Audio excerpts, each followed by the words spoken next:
en t'oubliant de dire aussi. Et dans le couple, ça va être pareil, en fait. Ça veut dire que tu avales des choses qui vont te blesser, ou que tu ne comprends pas.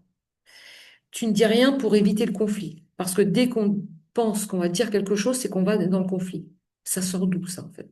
Ça, c'est encore ce qu'on nous a transmis, autant dans la famille que dans cette société que dans le monde aujourd'hui.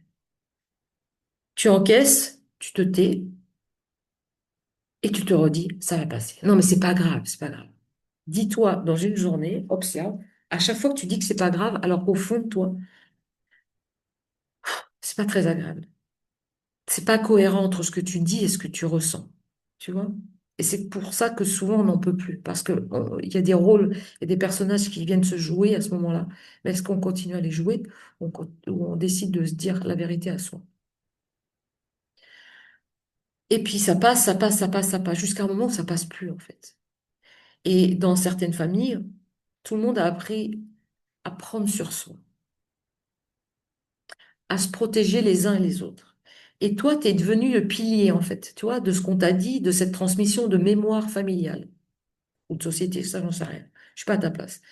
Mais un pilier posé sur des sables mouvants, en fait.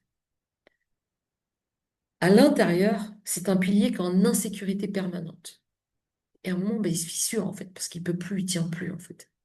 Il penche, il tremble, et parfois, ben, il s'effondre, et c'est normal. Tu vois, et c'est pas de la fragilité, en fait, c'est normal, c'est juste normal. Par contre, il y a une chose qui n'oublie jamais rien. Tu sais ce que c'est? C'est ton corps. Notre corps, il dit ce que ta bouche n'a pas pu dire.